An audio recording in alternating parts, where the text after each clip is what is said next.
floors, look at that. We've got about 5 floors in here now, and nothing else, absolutely nothing else. It's quite empty apart from that. But welcome back to another episode of Truly Bedrock with me, Mr. Beardstone. Today, we are going to be working on this building here, which is actually what we built up last episode. If you haven't seen that, I do highly recommend you go check it out. It was a lot of fun. But now we've got the floors in, I must make a start down here. And I've got a couple of plans. I've been playing about a little bit in creative, come up with a couple of ideas for what we can put where and so on. And the main thing we're going to be focusing on today is literally just this floor here, because we need to build ourselves a lobby, and I think I'm probably going to try and squeeze in our sort of super smelter down here as well. I think we should be able to find space for that. We've also got some space inside these walls, and I don't know how much of that space I'm going to be using initially. I will probably come up with some ideas for farms we can put in the side, I guess. After all, there's no point wasting space. But we'll cross that bridge when we come to it. The very first thing I want to do is to actually sort out the lobby entrance bit here, which is the main bit I've played around with in creative. I do have a rough design idea for this. However, I don't quite have all the resources I need, so I do need to pop over to the shopping district and hope that there's some dark prismarine for sale, which is going to be a block we haven't actually used anywhere in the city yet, I don't think. But I think it's going to work really well as a ceiling, and it's pointless me going over there without actually taking my diamonds. So let's quickly grab those, head over to shopping, and see what we can find. So over here at Treasure Island, which is Liara's shop, there are lots of ocean-related things in here, and I believe, yes, we do have Prismarine's bulk orders available. That might be something we'll have to look into. But for now, we will see what we've got. Okay, so that's 32 per diamond, so I think we're just going to take all of this. And we do also need a little bit of this as well, and this is just 1 diamond a stack, but once again, we're going to need quite a bit, so we're going to take all 5 of those as well. That's too many diamonds. Don't need any of that, though. Blech. While we're over here in the shopping district, though, I am going to have a little look around and see if there's anything new that's popped up, because we might be able to grab a few of the other bits we need, and I'm really hoping for some more quartz, if I'm perfectly honest, but I don't think I'm going to be in much luck there. What's this one? This one looks new. Let's have a ganders. Oh, lots of reading, lots of signs. Gear stuck on you? We offer a removal service? That sounds slightly terrifying. Set yo spawn, silly. That sounds like a very dangerous place to go. So, welcome to Lose or Win. Yep. Drop a diamond on carpet, get 1 random piece of gear. Gear can be anything. Bad, we don't want bad. Good, yes. God gear, excellent. Netherite. We could actually really do with some netherite. We're still in shiny diamond. Is this something we want to do? Get grateful, good, goddy gear. Gear? Silent really does worry me sometimes. Remove all armor and stand on concrete. And it's just a diamond. 1 diamond.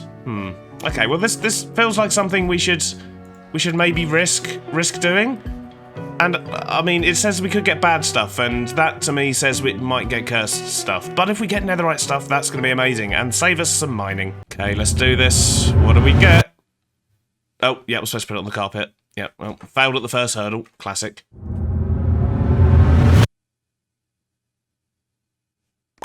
Oh, okay, we got something. We What do we have? Oh. We didn't get anything. Or did we? Oh, okay, we got a diamond shovel. I see, so we can also get tools. I'm gonna go again.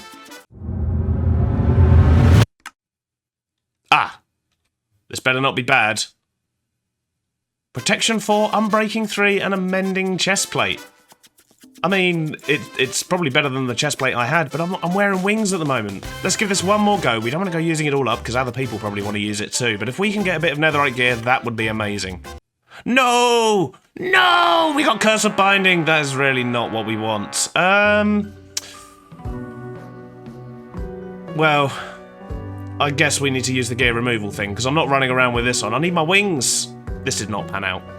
Okay, we've stored everything away, we've got our 1 diamond on us, and I guess this is how we remove our gear these days, right? Okay, and I missed, yeah, classic. Let's drop that. Ow! well, I mean, it certainly does the trick. Well, it was quite an experience. I do like the shop. Maybe we'll have to try again another time in future, because that really didn't pan out for us at all. Well, there's no quartz anywhere, but we do have the prismarine we're going to need, and I think I have all the wool I'm going to need as well, strangely enough, because our wool farm is actually almost full, so we're going to have to empty that out at some point. And I do wonder if it would be worth setting up a shop. Ow. Ow. You think I'd learn my lesson after the last episode intro? As I was saying, I should have enough wool. We might set up a shop at some point, but that's going to have to wait for another episode because I really do want to get this lobby area sorted and see if we can get this place looking a little bit nicer than it is now.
Well now, that is looking pretty fancy, I must say, and I'm really liking how that's come out. I think the roof really works well, it combines well with the trapdoors and the sofas, and we've managed to use different materials there as well, and I think this is actually the first bit of copper we've used, which is, 2 months into the season? You'd think I'd have found a use for it by now, but no, not until now. But it works perfectly as a sofa down here. Love it. I've also added a few other details, like using the glowberries here, and obviously we've continued what we've got outside with the black terracotta and the sea lanterns and the trapdoors, and I really like how that works as well. Plus we've added these cool standing lamps, which, yeah, they're okay.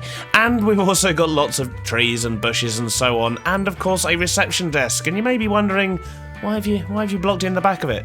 Well, that's because I have a plan. And that plan means that I need... Can you hear that? Oh yes, well you can probably see that. So we actually have honey blocks under here, and the reason for that is I'm going to trap a villager in here, and I think that's who we're going to use as a receptionist. So we do need to go down to our villager breeder, try and rustle one up and see if we can maneuver one into this spot over here, but obviously I haven't mentioned the most important part of this room, and probably my favourite part of this room, and that is of course this wonderful rug. Oh dear, so silly, but I love it. So, to get a villager in here, we do of course need to get a villager first up to the surface, and I should probably think about going to bed quite soon. In fact, I'm going to do that now, because I don't want to go blowing up this area with creepers. That's always a problem, and usually one that I run into quite often. So we do of course already have a bubble vator to take villagers up, but the problem is that's going to put them directly into the villager hall, and to be honest, this actually turns out to be quite a trap. So far we've had a tiz and a pig trapped in here. Yeah, maybe they should stop wandering into things. Basically, that's because I have, of course, put a floor in on the villager trading hall, and that kind of blocks off the roof. So, how are we going to do it? What I want to do is have a look at the coordinates, because I'm wondering if we can literally just get a villager sort of out the side of the mountain and then up to where we need him. So, Let me have a look. So in theory, I should just be able to dig through this wall here and actually get to where I need to be. Let's get rid of that zombie. So he's clearly focused on my villagers there. Did you see that? He was trying to get through that wall. So that tells me that we are in the right place. So let's dig through and see what we find. Okay, so that entrance actually works out very, very useful for us. What we can do is we can pull villagers out of here, and instead of sending them up and over, we can literally just send them out this way. And this is going to get one out the back here, which to be honest is actually going to be quite handy later on as well in a future episode when me and Tiz go to make an iron farm, because this is most likely where we're going to get the villagers from, and this way we can just get them straight out the side of the mountain and send them off to where they need to go. But for now, we need to send this dude over there. So, I might just build a big rail cart, you know. So I've got all the rail in place, and I'm hoping when I press the button down here, that is going to send a villager exactly where we need them. So let's just hope that this goes okay, shall we? And in fact, I think I'm going to follow them in with another minecart just to make sure. Right, off you go.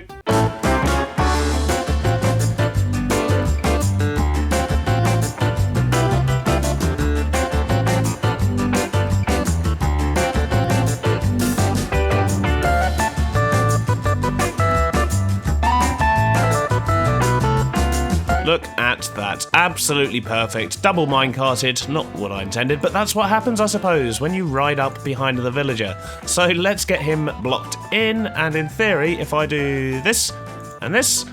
there we go. Look at that. We have a villager receptionist. The only thing that's missing now, of course, is a name. And there we go. Now we have Karen the receptionist. Excellent. I fully expect this not to be the only Karen we have here, and she may well turn into a zombie at some point because it's not very well, you know, protected around here. But we'll see. For now, at least the place is looking a little bit busier. Now that our lobby is looking good and populated, of course, it's time to move on to the back end here. So what I actually want to do is put in a super smelter on this back wall. I think that's going to be a nice, easy place for it because, well, it's something we're going to need to access quite a lot in the coming weeks. And that should leave plenty of space on either side for other stuff and things, really? I haven't quite decided yet. But I do know I want to put a super smelter here, so I'm going to clean up this rail, get some bits and bobs together, and let's see if we can work something out on this back wall. First things first, I think it makes sense to get the furnaces in, and I probably want them at about that level, I think, because I've got a rough idea of how I want this to look. We're just going to see if we can pull it off. Right, so let's get some furnace in. Not there. Well, that's 20 furnaces. I think that should just about do us. And next, we probably want to figure out where we want to put the central bit. In fact, I reckon I can probably squeeze in a couple more furnaces there. Yep, 24 furnaces. That seems like a nice number. Right, so collection point, I think, is going to go down here. Simple as that. And we're going to be using minecart, well, chest minecarts basically for this. So I think if we have one on one side for the fuel and one on the other side for the... Oh no, Groover just fell out the world. That's probably not ideal.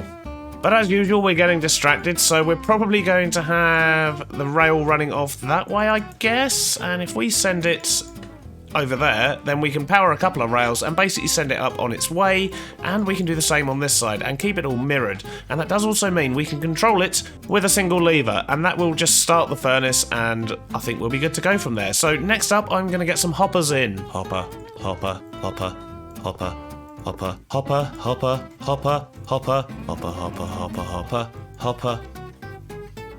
Do you ever say a word so much it just loses all meaning?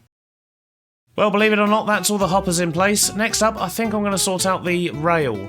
All the rail is in place, and hopefully when we flick this switch, everything will be fine. And as I say, one of these is going to be filling up the fuel, which is that one there on the right-hand side, and this one is whatever it is we're going to be cooking. And yep, it seems to be working. Okay, I have actually raised that up just so we don't have any sort of clashes with the minecarts going around that corner, but that is working a treat. So now what I need to do is make it look nice. Well, it's looking better, but as you can tell, it's not quite finished yet because we haven't got the ceiling in. But I do quite like the clean look of this. I think it's going to work really well, but I don't like all the space we've got out the front here. So what I might actually do is separate this off, maybe along the front here or something.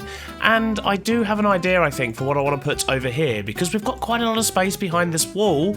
and I think I want to make use of at least a portion of it. So I need to go get myself some more quartz pillars and get the rest of this sort of, well, separate room, I guess, sorted out, and then we can get the ceilings in and this whole area can be done. And what's going on out here? Karen, are you bringing your friends to work? I think we can safely say that Karen's probably not going to get turned into a zombie, judging by this, because it doesn't look as if the zombie can actually pathfind over to where Karen is. I think the trapdoors are actually blocking the zombie. Excellent, you'll be safe. So, as usual, I may have got a little bit carried away with the interior. In a good way though, I assure you. So let's go have a look, shall we? So, of course, you have seen the lobby. This is what we did at the beginning of the episode, and I'm absolutely still in love with this place. And I've tried to carry this theme through to the sort of next rooms as well. You can already see sneaky peeks through the windows there. But first off, we'll go straight into the furnace room. I've actually just swapped out these signs for glow signs. They're a little bit brighter, and to be honest, I think they just look a lot better. I've also sectioned off this area completely, so we've actually got a couple of seating areas, and if I manage to get some mini blocks that sort of blend in with this, I can even have it so we can actually just sit here and wait while things are smelting. So we've also sorted out the entrance to the furnace room, just tried to carry through the theme that we had here, but I have actually put in a much larger doorway on this bit so you can see everything that's going on, and it's fairly obvious what this room is for. And speaking of that, I have already got some fuel in there, and now we've got something to cook, so in theory if I flick this, they should go up and it should start lighting up all of the furnaces. Oh, look at that, that is beautiful. So as you may have noticed on the corner of the screen, we do have a couple of other bits going on here as well. So to make use of some of the space in the side here, I've just put in a small manual tree farm that is pretty much only good for growing oak.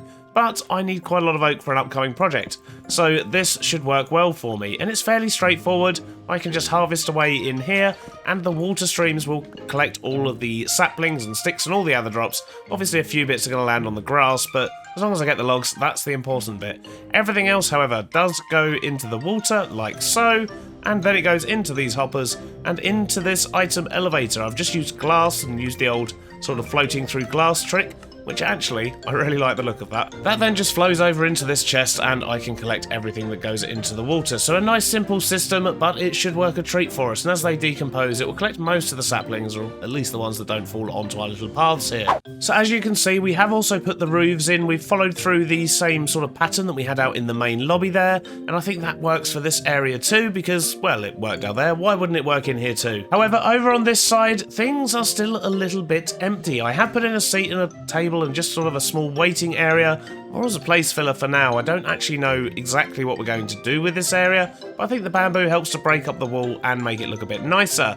But most importantly, we have this gap here, and this is going to be where our elevator is. And I have been playing around with a few ideas for an elevator, and I think I found a way where we can have it stop off at each floor with a single bubble vator and not cause us too many issues. But sadly, that's going to have to wait for next episode because we've just about run out of time here, and I still need to actually finish designing it properly. It doesn't actually work yet.